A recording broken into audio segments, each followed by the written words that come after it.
आपकी परीक्षा में एक टॉपिक ऐसा है जो कि पेपर में आना ही आना है और वो है तत्सम तद्भव का विषय, फिर चाहे केवीएस हो, एईडी हो या सीटेट हो।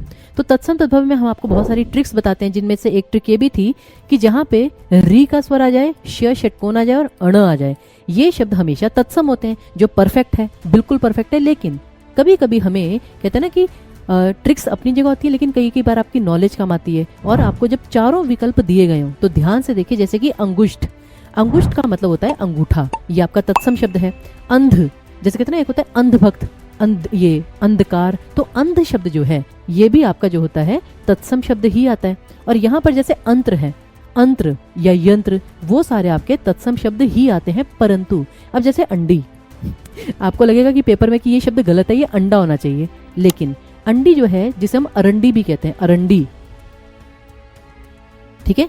अब यहाँ पे फ्रेंड्स आपका जो है अण आया है, लेकिन ये जो अण है ना, ये पंचमाक्षर के नियमों के तहत आया है। जैसे आपको पता है कि अगर यहाँ पे अनुस्वार होता है अंडी, तो यहाँ पे जैसे ट वर्ग है तो आधा अण आ गया, तो ये आपका तत्सम नहीं है, ये आपका तद्भव है।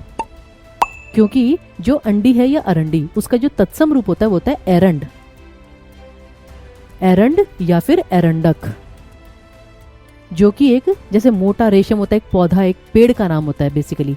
तो इसलिए नियमों को समझिए, ट्रिक्स को भी समझिए, लेकिन जब तक आप चारों विकल्प ध्यान से ना पढ़ लें, उत्तर को मत दीजिएगा। ये मैं आपको जस्ट कहना चाहती हूँ कि आंखें बंद करके, मैं रटना नहीं है, हमें चीज़ों को समझना है। और कहते हैं ना, करत करत अभ्यास के जड़मति होत सुजान, तो जितनी प्रैक्टिस करेंगे, जितना अभ्यास करेंगे, उतना ही आपको टॉपिक क्लियर होगा। तो ऐसे ही और वीडियोज़ के लिए टीचिंग परीक्षा के चैनल को ज़रूर सब्सक्राइब कीजिए, और साथ ही साथ बता के जाइए कमेंट बॉक्स में कि अम्बक, अम्बक शब्द तत्सम है या तद्भव, और इसका अगर तत्सम है तो इसका तद्भव क्या है, तद्भव है तो इसका तत्सम क्या है।